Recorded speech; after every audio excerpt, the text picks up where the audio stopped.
Welcome everyone to this urgent explainer. I'm really glad you're joining me because today we're diving into a high-stakes intelligence briefing on a threat that, honestly, might already be quietly ticking away inside your own balance sheets. We are talking about the hidden structural dangers of easy money. My goal here today is to help you look right past those surface-level vanity metrics we've all been chasing recently and figure out what is genuinely keeping your corporate foundation standing. Let's get into it. To really wrap our heads around this threat, we first have to clearly define the problem. I want you to think of easy money, historically low interest rates and that endless tap of virtually unlimited cheap credit, is the ultimate corporate sugar rush.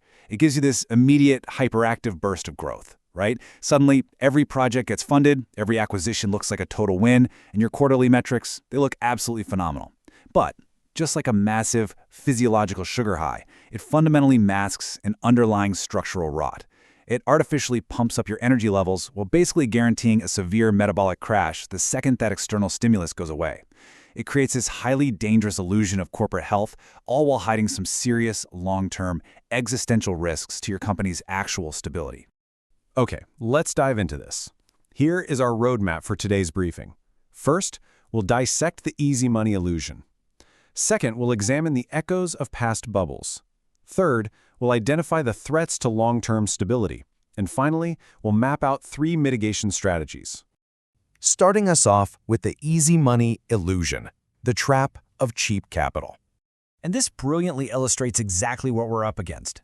During a period of easy money, the illusion is incredibly validating. You see cheap expansion, wildly inflated key performance indicators, and just enterprise-wide hyperactivity. It really feels like winning. But in reality, that hyperactivity actively masks systemic rot and an underlying unhealthiness. Look, when capital is practically free, it requires almost zero strategic discipline to show a return on investment. As executives, we get tricked into believing our own strategic genius is driving the growth. But actually, scratch that, it's really just the macroeconomic environment of cheap debt doing all the heavy lifting. You aren't building real corporate muscle, you're just packing on financial weight. Moving on to the echoes of past bubbles, the ghost of markets past. Now, we're not just dealing in theories here. Let's look at the 1920s. That era of unprecedented, totally unchecked credit expansion ultimately ended in devastating margin calls and the Great Depression. Fast forward to the year 2000, the dot-com bubble. Cheap venture capital furiously chased companies with sky-high burn rates and literally zero viable business models. No way that lasts, right?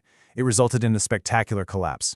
Then, of course, we hit 2008 with the housing crisis, an entire global market fueled by subprime lending and artificially low adjustable rate mortgages. The crazy part, every single one of these eras was fueled by the exact same financial sugar rush we just defined. The easy credit flows, valuations completely decouple from reality, and then an inevitable, severe crash follows when the liquidity suddenly dries up.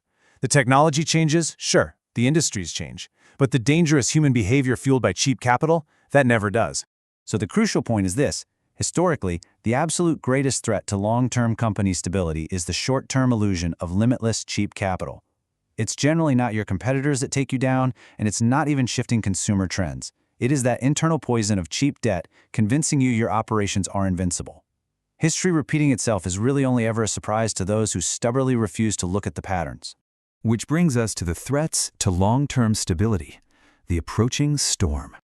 Let's look at how this plays out operationally. Standard corporate strategies so often shift from these quick quarterly wins into totally devastating liabilities the second the macroeconomic environment inevitably changes. Take capital allocation, for instance. The short-term illusion is using cheap debt to fund massive stock buybacks. It creates an immediate sense of tremendous shareholder value, making your quarterly earnings report look spectacular. But what is the long-term reality? Well, when rates rise and that debt matures, you're suddenly staring down crippling debt burdens just to service the interest on money that's long gone. Now consider growth. The illusion is cheap expansion, buying up competitors or expanding your physical footprint purely because the financing is available. The devastating long-term reality of this strategy is a total lack of genuine innovation. You've essentially outsourced your core competitiveness to a low interest rate. When rates go up, the expansion stops, and you realize you have nothing truly innovative to fall back on. Now, what's really interesting about this slide is this single number. 0. 0 is the exact amount of intrinsic value left in a corporate foundation built entirely on cheap debt once the easy money dries up. Think about it. If your entire operational model relies on continually refinancing obligations at historically low rates, your true equity is virtually zero the moment the market flips and capital gets expensive. The sugar high ends, the metabolic crash hits hard, and you look around only to discover there is absolutely nothing beneath the floorboards holding the house up. Let's move to and see how this builds into our final segment. 3 mitigation strategies. Your escape route. Okay, here is your immediate action plan. Step 1. Stress test your balance sheets for high-rate environments, and do it immediately. Do not run financial models assuming a return to 0% interest. You need to model for sustained pain and high capital costs to ensure you can survive the absolute worst-case scenario. Step 2. Shift your capital focus. Move away from the financial engineering of stock buybacks and reallocate that capital directly into genuine research and development. Real, tangible innovation is literally your only true hedge against expensive capital. And Step 3. Deleverage and aggressively build your cash reserves. Let me tell you, in a constrained capital market, having liquidity isn't just a defensive maneuver, it's a weapon. This is the necessary playbook for long-term survival over those fleeting short-term gains. It ensures you're in a position of power to dominate the market right when your over-leveraged competitors start to fold. And that brings us to the end of our explainer. But I want to leave you with this ultimate, deeply provocative question to take back to your boardrooms today. When the cheap capital dries up, will your foundation hold or simply fold? The easy money era created an environment where sloppy operations could hide behind cheap debt. But the coming era? It requires relentless strategic discipline. The choice between building a rock-solid foundation or maintaining an empty financial facade is entirely yours. Thank you so much for joining me today, and I strongly urge you to look closely at your own numbers before the market does it for you. Catch you next time.